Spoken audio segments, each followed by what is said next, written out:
ભાજપની ઢાલ બનીને કામ કરી રહેલા કોંગ્રેસના નેતાઓને રાજુ કરપડાએ કર્યા સવાલ, મૌન રહેશો તો મજા આવશે, બાકી જવાબો આપવા અઘરા થશે. રાહુલ ગાંધી અને જિગ્નેશ મેવાણીએ કરેલા આક્ષેપો સાચા કે ખોટા એના જવાબ પણ પ્રતાપભાઈ દુધાત આપે. મનરેગા કૌભાંડના આક્ષેપ પર પણ કોઈ બોલજો, કારણ જેના પર આક્ષેપ થયા છે એ નેતા સ્ટેજ પર બેઠા છે. નમસ્કાર, હું આપનો રાજુ કરપડા.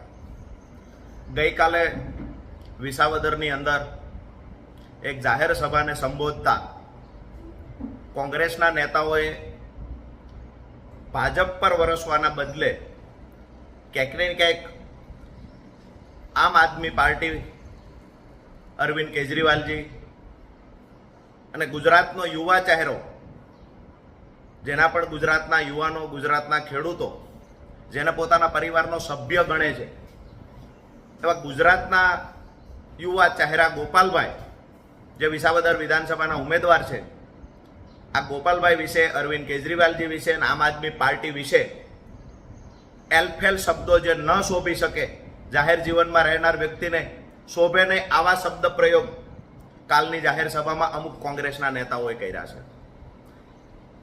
ખેર, એ વાતનો કોઈ વાંધો પણ નથી, અફસોસ પણ એટલે નથી કે જ્યારે આમ આદમી પાર્ટી મજબૂત થતી હોય, અમારો ઉમેદવાર મજબૂતાઈથી મેદાનમાં ઉતર્યો હોય અને ભાજપ જ્યારે હાર ભાળી ગઈ હોય, ત્યારે ભાજપની પહેલા ઢાલ બની અને કોંગ્રેસના નેતા જવાબ આપે, અમને કાઉન્ટર કરે, આમાં કોઈ નવાઈની વાત નથી. અપેક્ષા એ રાખું છું ભાઈ શ્રી પ્રતાપભાઈ દુધાત બ્લડ પ્રેશરની ગોળીઓ સાથે રાખે, કારણ કે કાલના ભાષણમાં એમનો આક્રોશ ખૂબ દેખાતો. બની શકે કે હજુ ગોપાલભાઈનો માહોલ હશે એના કરતાં પણ સારો બનશે, તો બ્લડ પ્રેશરની ગોળીઓ સાથે રાખે, જેથી કરીને અચાનક તબિયત લથડે નહીં. ગોપાલભાઈની રેલીમાં ખૂબ મોટી ભીડ જુએ તો ભાજપના નેતાઓએ ટ્રીટમેન્ટ કરવાની હોય એ તો કરશે જ, પણ કોંગ્રેસના અમુક નેતા, પ્રતાપભાઈ સહિતના નેતાઓ જે ખાસ કરીને ગોળીઓ સાથે રાખે, તો જેથી કરીને એમનું સ્વાસ્થ્ય સારું રહે. અને ભગવાનને પ્રાર્થના કરીએ કે ગોપાલભાઈ ઇટાલિયા જીતા પછી કોંગ્રેસના કોઈ નેતાને શારીરિક કે માનસિક તકલીફ ન થાય. ભાઈએ વાત કરી કે ગોપાલભાઈ ઇટાલિયાના જન્મથી લઈ સુરતની વાત કરી.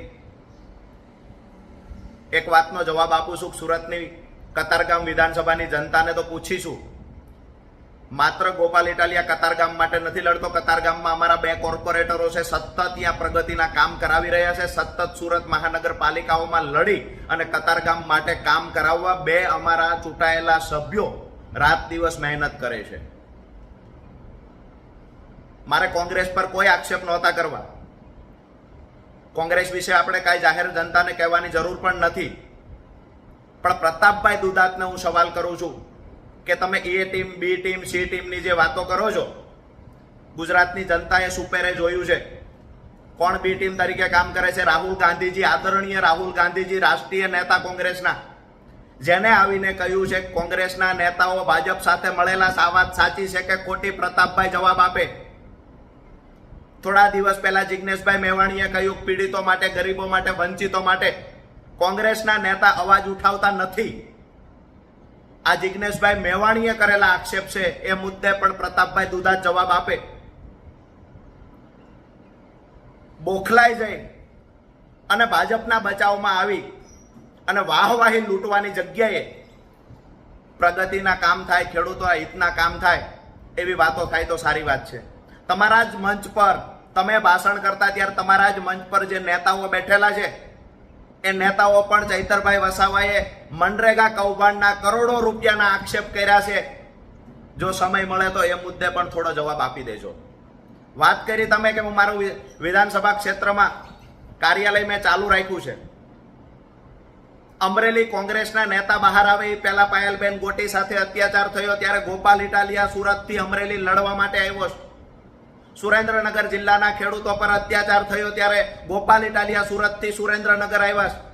ઇકો સેન્સિટિવ ઝોનની વાત કરી તો સૌથી વધારે લડાઈ આમ આદમી પાર્ટીના નેતા પ્રવીણભાઈના નેતૃત્વમાં થઈ અને એમાં ગોપાલભાઈ ઇટાલિયા સહિતના લોકો લડ્યા છે. ખેડ વિસ્તારની વાત હોય તો જ્યારે પણ ખેડૂતોના મુદ્દે